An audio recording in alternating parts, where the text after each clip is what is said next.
Literaturak bere orrialdeetan barrena, etengabeko bidaia batera garamatza.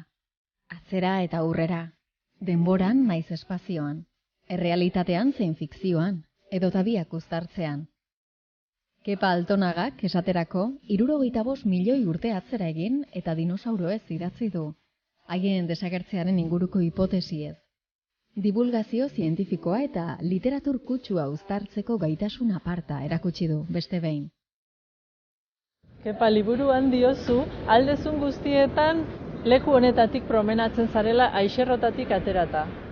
Bai, aspaldi honetan konturatu naiz, kanpo, ibiltzeak mesede egiten didala, ez? Ibiltzea, medikuak eta aipatzen dituzte horrelakoak, baina nire kasuan, hemendik etorrita, gozatzen dut, bai ingurunea, kontemplaziorako aukera ematen dizu, eguneroko goraberak, lanekoak eta lasaitu, eta gogoetarako, ez?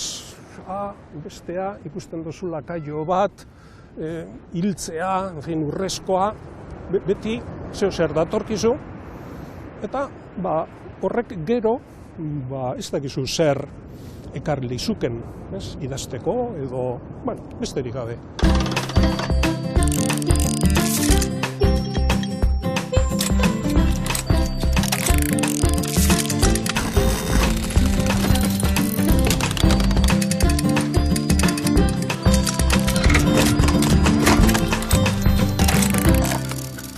Denbora ematen dizunean, Gorrondatxeko hondartza honetara jaisten zara, kasu horretan zientzialariaren betaurrekoak jazten dituzu? Bai eta ez. Zientzilaria edozein lehenago, beste zer baino lehenago pertsona da. Orduan alde horretatik, sarazaren modukoa, zure ongaitzekin, baina, zientzilaria zaren aldetik beste formazio bat, beste motxila bat, esaten da, eroaten dozu, eta horrek, beste begirada bat, edo begirada baino gehiago behar bada, begiratzeko modu bat ematen dizu, eta, hori, hemen Gorrondatzen gauza asko daude apreziatzeko.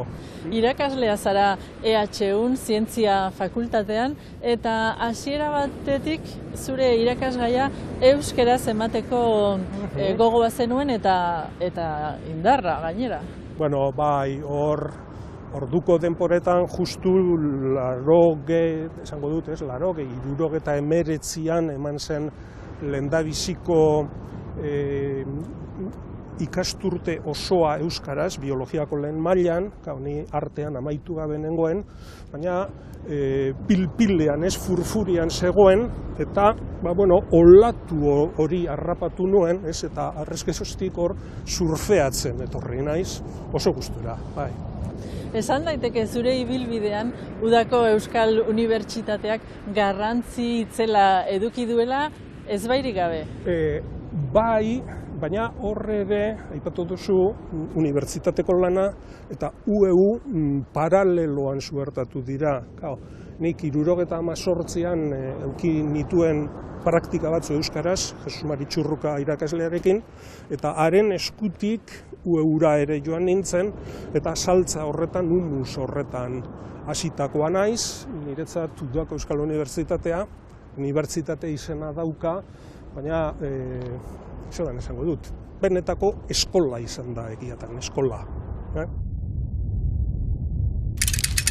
Esan ohi da, ez dela ezagutzen 25 kilogramotik gorako ornodun lurtarrik bizirik iraun zuenik ataka hartan. Gorrondatxeko hondartza honetan ikus daitekeen Flixa Euskal Kostaldean dagoenaren antzekoa da, baina hemen urrezkoa ez den urrezko hiltze badago. Bai, kostalde osoa Flix bera da, baina hemen ikusten dugu historia horretako episodio konkretu bat, hor justu hemendik metro gutxi batzutara daukagu luteziarraren marka, seinalea geologoek hor jarri dute, estratotipoa, erreferentzia bat mundu osorako, justu hori baino lehenagokoa eta hori baino ostekoagoa. Eta, hemendik arantz gerota gazteagoa da, ezkerraldera goazela, gero eta sarragoa da, eta hor beste aldean dagoen, esango dut, Sopelako hondartzan justu, hor ere daukagu kate muga, orain 76 milioi urtekoa, esango dut. Kate muga aipatu duzu, berez kretazioa eta tertziarioa geruzen muga esan nahi du, eta muga horrek ere bai espezie batzuen akabera eta hasiera esan nahi du, edo markatzen du. Bai, kasu honetan, kate horrek, danok entzunda daukagu handik edo hemendik, ekarri zuela dinosauroen akabera. Bueno, zer gertatzen da, horrelako mugetan aipatu duzu suntzipena, ez? Eta suntzipena biziaren historiarako oso gertakari garrantzi handikoa da. Zergatik, zelan edo alan libre gelditzen delako eszenarioa, aktore berriek, pelikula berriak egiteko. Hau da, ordura arte, erraz esateko izan zen, narrastien aroa, baina kate horrek markatzen du ja ugaztunen aroaren hasiera. Hor, dinosauroak desagertu zirelako, esan aldugu, neurri batean, gu gaudela hemen, ez dago horren beste. Horrelako determinismorik, baina utzune horrek, suntzipen horrek, bidea libre utzi zigun, esango dut. Liburuaren aurkezpenean esan zenuen, liburu hau Zumitzez egindako otarraren irudia bezalakoa dela, eta literatura eta zientziak korapilatu egiten direla bertan. Bai, eta hola da, edukiari begiratuta, hor badaude zientzilari batzuk, Luis Álvarez, eta haren semea Walter Álvarez, eta Frank Asaro, eta Ellen Mitchell, 1980an artikulu zientifiko bat plazaratu zutenak, baina gero horiekin batera aurkezten ditut beste zenbaitzu, zientzilari direnak ere, baina idazle ere, Stephen Jay Gould, esate baterako, edo Peter Ward, edo Walter Álvarez bera, hipotesiaren, horiek guztiak idazle dira, saiakera egileak eta badute literaturarekin horrelako lotura bat, baina hor errasteko kontua, errasteko azalpena, nik beste hainbat idazleen gana ere jotut, eta hor dago Jan Etxepare bat, esate baterako, edo zer esango dut, Luigi Anselmi, edo Joseba Sarrionaindia, edo kasurako Bitaño, Nikolas Altzola Bitaño. Orduan, badago zientziatik, badago literaturatik, eta ez da bata eta bestea da bien arteko nahastura, esango nuke, orekatu bat, literario egin nahi izan dut, ez? Nik nahiko nuke gomendatu Nafarroako erregina izan zen Angulemako Margaritak 16. mendean idatzi zuen eta Meron liburua, txaskiago esan da, euskeratu berri den lehenbiziko atala, buktegin eskuragarri dagoena edizio digitalean. Eta Merona liburua 7 ataletan idatzita dago, eta bertan kontatzen da nola eurite handi baten ondorioz, emakume eta gizon talde bat harrapatuta geratu ziren ibai baten alde batean. Orduan, lehenbiziko atal honetan, pertsona talde horiek kontatuko dizkigute harrapatuta gelditu ziren lehenbiziko egun hartan izan zituzten ondik norakoak. Asmoa da pixkat Dekameronaren arira pixkat kontrako erara, eta Meronak egiten duena da gizonezkoen figura parregarri utzi emakumezkoarenaren parean. Gomendatzen dizuet buktegin sartzeko eta euskaratuta dagoen lehenbiziko atala deskargatzeko, urtero atal bat itzuliko da, beraz, hemendik 7 urtetara, eta Meron liburua osorik euskaraz irakurtzeko aukera egongo da. Apalategian zenuen aldizkari bat berrirakurri ondoren, horrek eraman zizun Bitañoren bidez Luis Álvarezen gana. Eta kasurako jakin duzu edo esan diguzu Luis Álvarez etzela euskalduna eta gainera ez zuela parte hartu Hiroshimaren bombardaketan.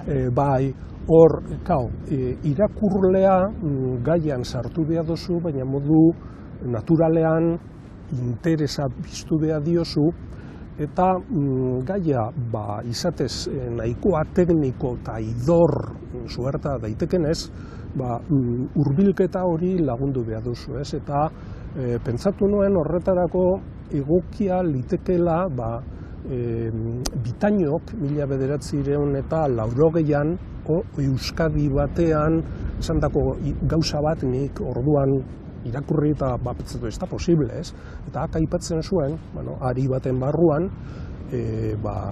Hiroshimako bomba atomikoa bota zutenen arteko bat euskalduna zala, aita Donostiakoa eta ama Itziarrekoa. Zatu, ez da. Orduan, ideia hartatik, nik Hiroshimara jo nahi nuen, Hiroshiman egon zen Luis Álvarez, gerora Nobel saria, fisika Nobel saria izan zena, eta hipotesiaren aitetariko bat, esango dut, talde horretako bat. Eta, zientzian gauzak zuzenean egiten dira, baina hemen 8.000 bat igoteko, eraso zuzena barik, mendizalek badakite, baina behar dozula, pizkanaka, eta pentsatu nuen, hori ez, Hiroshimako anekdota hori, abentura hori ona zala, eta hori freskatu, burura etorri zitzaidan, pot taldearen efemeridea orain bete dira 40 urteak, eta hor paper sarrak, pot sarrak eta begiratzen hasi nintzela, orduan egin nuen topo Euskadiko aldizkariekin ere, eta hortik etorri zitzaidan ideia. Liburuan zelan edo alan kontatuta dagoena. Luis Álvarez aipatu dugu, eta 1980 urtean artikulu bat publikatu zuen Science aldizkarian beste 3 zientzialariekin batera, non iridioa zen gai nagusia eta sekulako zalaparta montatu zen.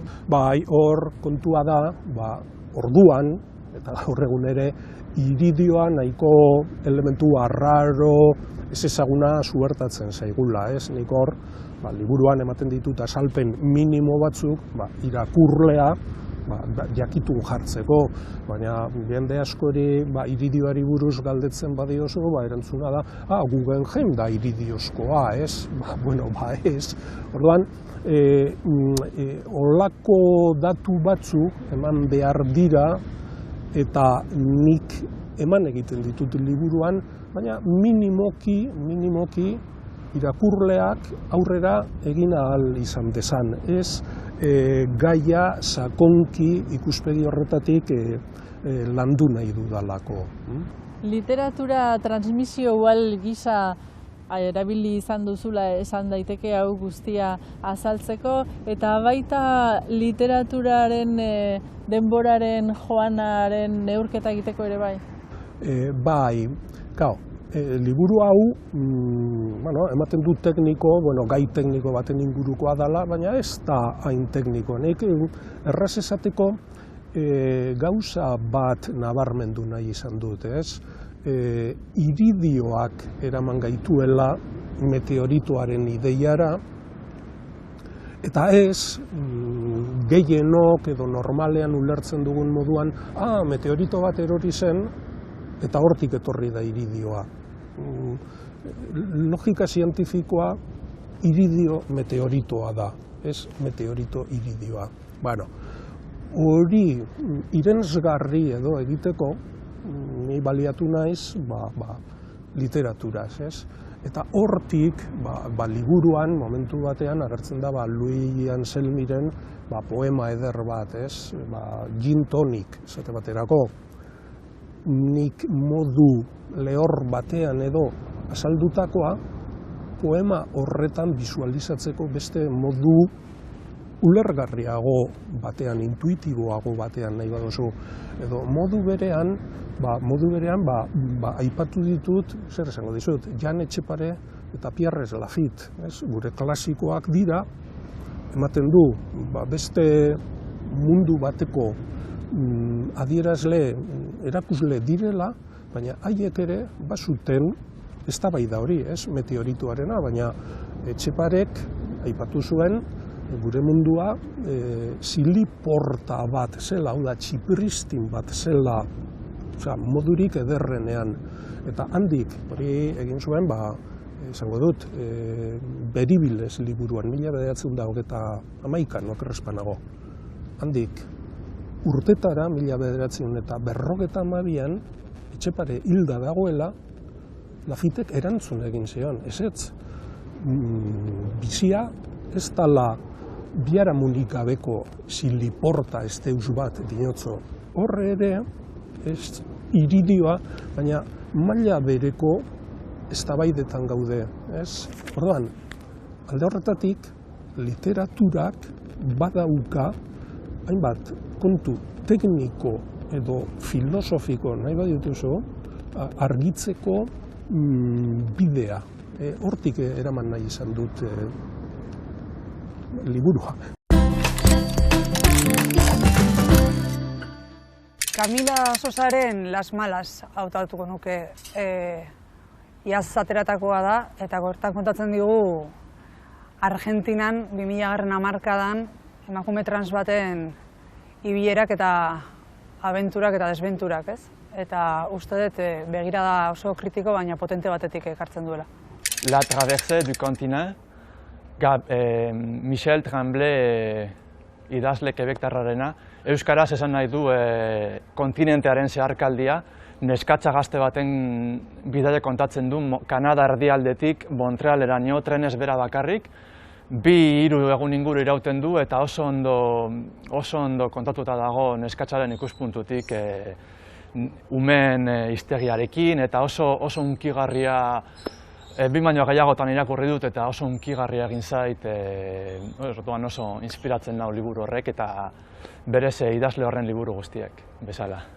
Ez dauka hasiera, ez nuke esango ederra denik, baina nire oso egiten zait Franz Kafkaren metamorfosiaren hasiera. Zen ditu bi ezaugarri nagusi, alde batetik, oso erogoera, bitxia da ja berez, norbait labezo morro bat bezala esnatzea, baina berala sartzen dion eguneroko arazoen zera hori, kezka hori, eta berala hasten da, pentsatzen nola bisatuko duen lanean zer gertatu zaion. Eta beste alde batetik oso interesgarria hori, halako egoera bat, eramaten zaitu urrengo galdera, eta orain zer, hemendikan aurrera hau norantz dijoan, eta hori narrazio baten hasierarako nahi oso ona eta garrantzitsua egiten zait. Orain zer hori galdetzea irakurleak.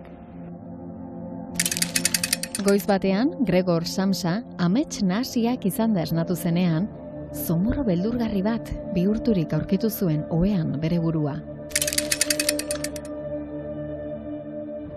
Ainize Madariaga, ongi etorri saiora. Bai, mil esker. Zergatik uste duzu Kepak gonbidatu zaitula saiora? Ara, pues ez dut ideik ere. Ez dut ezagutzen gizon hori, ez dakit nor den. Ez dakit nondik ukanduen ere referentzia. Igual, berari beharko zaio galdetu, ez? Kepa? Bai, niri galdetuta, hainbat erantzun posible daude, baina nik bat aukeratuko dut, ez? Eta da, eduki dugun horrelako, esango dut, lotura literarioa.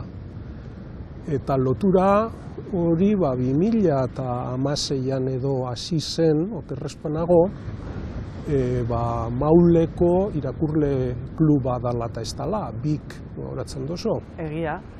Eta, horrelako kontingentzia zoriontzu batez, gonbidatu ninduzun, ara, liburu baten aurkezpenerako, ez dut gogoratzen justu zen izan zen. Baktu Leizarraga izan entzen. Baktu Leizarraga, eta niretzat, esango dut, aukera ezin hobea izan zen, Euskal Herri honetan, hitzaldiak eta, mintzaldiak eta ematen ditugun ontzat, zuberoa izaten da 8.000-korik zail nekosoena, eta hor eduki nuen aukera berba egiteko, joateko, beste inoiz ere ebentikekoekin ere. Hori batetik, eta gero egondan bakoitzean ara konbidatu nauzu, eta oso pozgarria izan zen batera deitu gintuztela Ondarruko literatura amuetara, gogoratuko duzu. Bai, egia. Han aurkeztu zenuen zure obra. Bai, egiazki, niretako ohore bat, Kepak niri gomidatzea. Normalan bera izaten da gomitatua, ez? Berak du zer erran eta idatzi duen guztiarekin, ez? Bere ibilbide hortan. Eta bai, antxe guke Barnekaldeko irakurleen kluba muntatu genuen, BIK, eta Maider Bedasagarrekin, eta hor biltzen ginen taldetxo bat. Eta Maulen egin barin baditugu ere elkartze gehienak, izan da elkartze nazional bat. Kepa aldiro hor zen, Iruñetik ere etorri izan da jendea, Lapurditik, Nafarroatik. Horan, egiazki, aski klub interesgarria izan da, eta are gehiago, lujo handia, guretako Kepa egotea hor, bat irakurle gisa, gero oso irakurle fina eta zorrotza delako, eta beti baditu, ekartzen dituen iruzkinak eta pausatzen dituen galderak, eta lujo bat, dinamizatzen du talde osoa, eta aski ongi. Eta bi gainera, bere liburuaz mintzatzera etortzarekin, guretako zoragarria izan zen, aski ongi. Eta gero Ondarroako liburuaren aurkezpenan horria estres handiagoa zen, eta hor zen nire liburua eta bera gomita bezala. Eta, holako elkarrizketa bat, izan zen. Zuke galderak prestatu, eta hori da, eta nik erantzun behar nituen. Holako solasaldi bat izan zen. Galdera zaileak ziren, bide batez esateko. Oso prestatuak, oso zailak, baina horri esker, nola erran, izan zen niretako, ibilbide baten hastapena, eta abiatze bat, eta ondoko guztiak prestatzeko akuilatu ninduen, eta bazka eman zidan azkenan, tiratuz, estresa handia momentuan, lanketa handia, baina hortik aintzina, bide biziki, polita, eta horri berari zor diot.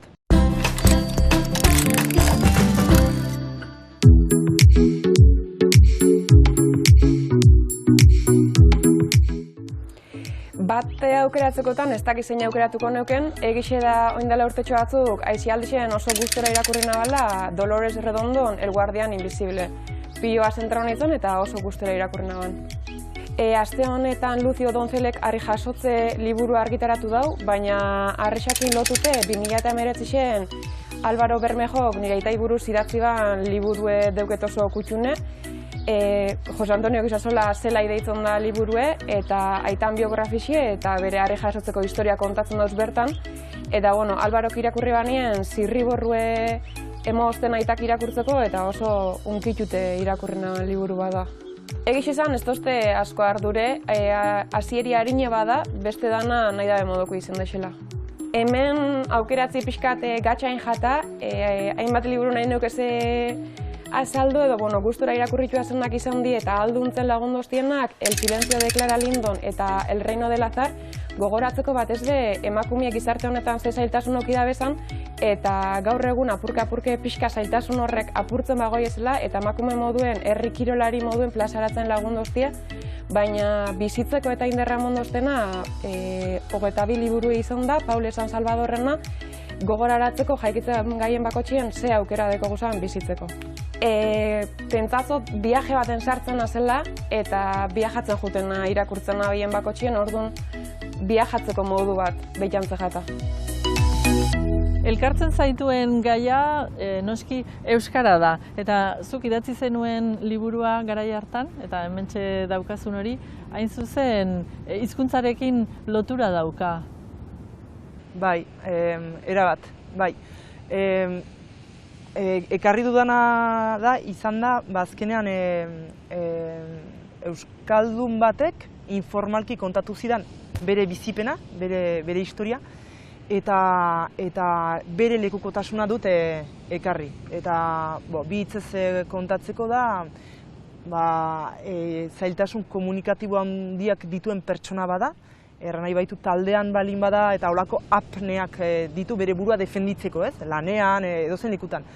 Eta orduan erabakizun halako batean, hori nahi zuela tratatu, zergatik gertatzen zitzaion hori. Baditu 50 piko urte, ez gara hitz egiten ari joan den mendeko pertsona batez, ez? Irudikatzen dugu batzutan hori 80 urteko jendearena dela. Ez, eta horren pertsona honek psikoterapia hasi zuen, eta gutien ustean, baina 6 urteren buruan, konturatu zen, bera eta terapeutaren laguntza handiarekin, nondik zetorkion blokaje hori azkenean. Eta hori izan zen, debekatu ziotelako bere etxeko hizkuntza eskola hastearekin. Beraz, zuberotarra da, eta beraz etxeko hizkuntza euskara, eta 5 urtetan eskola hastearekin debekatu hizkuntza egon batetik bertzera, eta 2 urtez mutu egon zen. Etxera joan, han erasiatzen zuten ez egiteko euskaraz zuelako itenal, eskolara joan ere bai, orduan azkenean mututu. Eta horrek azkenean ekarri dizkio ondorioak gaurko egunean, eta horren ondorio horiei behatu diet ikerketan, eta terapeutaren ere bai likukotasuna ekarriz, beraz berea terapeutarena, eta gero hainbat adituren ekarpenekin saiatu naiz ulertzen eta eraikitzen ze pasatu dute zaion, eta bere ondorioa da azkenean mekanismo kolonial baten biktima izan dela bera, eta ez dela kasu individual bat, baizik eta sistema oso baten ondorioa, ez. Eta hala, orduan 6 urteren ondotik terapia oraindik egiten ari da, lantzen ari da bere burua, baina berreskuratu du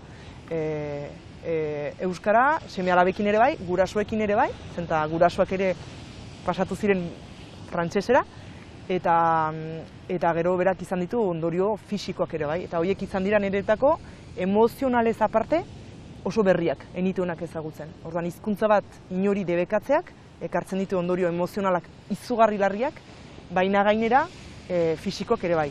Eta hala, berak dio, ez balu egin izan terapia hori, ez zela mundu ontakoa izanen, eta besteak beste errateko, terapia hasi eta 6 hilabetera, pairatu behar izan zuen amigdalen ebakuntza, eta hori terapeutak erraten du, hasi izan baliz lehenago egiten terapia, salbatuak izanen zituzkela. Hori guztia da ondorioa, trauma horren ondorioa. Historia harrigarri honek jartzen gaitu baitare euskararen egoeraren ikusmiran esan nahi dut, zuk aldarrikatu izan duzu berak egindako elkarrizketa batean euskararen akatsak edo ez, euskara batuari kolorea falta zaiola, edo hiztegia aberastu behar dugula, euskalkien erabilera. Bai, baina euskararen problematika osoa hain zabala izan da, ahalegindu naiz prosara ekartzen, ez? Euskaraz idazteko ze eredu behar dugun, eta oraintzu aipatu dugun Baktu Leizarraga horretan azpiko kezka zen ez daukagula prosa praktikablea, ordukoa, ez? Eta horren inguruan aipatu nituen purismoa, eta aipatu nuen anaforikoen falta, inok ez zituela erabiltzen hor eredu, edo adjektibo erreferentzialak, hori modu literario eta atsegin, eta baina han falta zen gogoeta bat dialektuen gainekoa, ez? Euskara batua, dialektoak, hor sortu diren tentzioak, eta hori osatzera etorri zen nahi baduzu Dibuazen kapitainaren malura, eta hor beste gogoeta batzuk, ez? Euskara batua, baina supradialektal bat behar genuela, horrelako gogoetak, eta hainizerekin sarri askotan mintzatu naiz, eta hor egon gara, eztabaidan, ez gara tos guztiz bat egoten beti, baina... Eskerrak, erresegia izan entzen, bestela. Nik libururikola normalean, igual excepzio bat naiz, baina normalean liburuak ez ditut irakurtzen. Azkenengoa, Angel Lertzundiren familia celebrea. Euskeraz ari naiz izarak irakurtzen, herriko idazle batena, Goizane Aizpurarena. Baina azkenengo irakurri dutena ez behintzat hori, kontatzen zituen Elgoibarko lan historizotxo batzuk eta baina den da hostian, baina bueno, ez dakit, holan bitziena, ez dakit. Naiz akordatzen ja. Poesiako libururen bat, baina titulu ez etortze, baina bai, pentsatze bai, ez irakurketa desberdina dalako. Hora juten izinin iluntzin, orduan txeletzen dut. Libre dakaterien goizetan, o estela lokartu baino leno. Arratsaldetan, normalean. Jubilatuta nago, orduan nik kiroldegira juten naiz, kiroldegitik bueltan kafe bat hartzera juten naiz, eta orduan, igual ordu bete, ordu terdi. Gauean, normalan gauean, lo hartzeko. Udan edozein ordutan, plagian, eta baina neguan, gabe, oean hauenean. Ez dakit, igual 10, ero batzuetan arratsaldean bai, baina ordu asko ditu libre. Liburuak beste gauza bat dauka, eta paperian gehiago gainera. Pelikula, askoz gehiago gainera, bai. Liburua. Pelikula. Normalean liburua. Ni pelikuli naixo. Biak, biak. Sensazio desberdinak dira, baina biak. Liburu irakurritak gero norberak montatzen du bere pelikula. Errezau ikusi eta listo, bestia askotan izenak, ero astu, ero enean, hau zein zan, aurreko horrira pasau, orduan, pelikula ikusi eta listo. Zuk imaginatzen dezulako, eta azkenean zure buruan itxen dezu zure pelikula, zure fantasia, eta zuk nahi dezun bezala. Zagit, imaginak eta errezo zea itezulako. Ez dezu denporaiko lagaltzen. Aurreko esan deten poesian liburuarena. Neuk idatzi, horretarako ez. Gauza, pixkate askatasunez idazteko, ero oso originala, oso neurtuta on gabe, historia barruan hasiera bukaera eta hori kontutan aukiba gabe, pentsatzen detena botatzeko, era politx batian. Ez dakat titulo bat esateko, askorena. J.R. Tolkien olako zehozer famoso den... Nola esan dizuri? Fakirraren ahotsa ez dute bateako. Arkaizkan bere gauza dut. Hori bai, hombre, hortako eki behar duzu erreztasune, nola ezakutan, Aipatzen duzu baita ere, referentziazko idazleak irakurtzea oso garrantzizkoa dela. Bai, hor, Darwinek, urruti joan da ez, planteatu zuen biziaren zuhaitza. Ondo danok dakigu zertaz ari nahi zen. Baina hori baino lehenago beste eredu bat ere proposatu zuen, eta zen biziaren arresifea, biziaren korala. Geurera ekarrita literatura bat arresife baten eraiketa da, hor geruza desberdinak, egongo dira idazle zaharrak, sasoi batekoak, baina han utzi zuten beraien idazteko modua, beraien eredugarritasuna, beraien manerak, eta hor estratuz estratu gora joan gara, eta hor gelditu dira klasiko batzu azulata, eta badaude gaur egunekoak. Baina gaur egunekook ezin dugu hasi zerotik asmatzen beste inor lehenagotik egon izan espalditz bezala. Horregatik irakurketaren garrantzia, zu ezin zara ezer idazten hasi lehenagotik gauza asko eta asko eta asko irakurri ez badituzu. Idazle bat azken batean irakurle porrokatu bata, besterik ez edo. Nafarroako Euskal Hizkeretako lexia konposatuen saiakera sortu du Jose Luis Erdozia Mauleonek.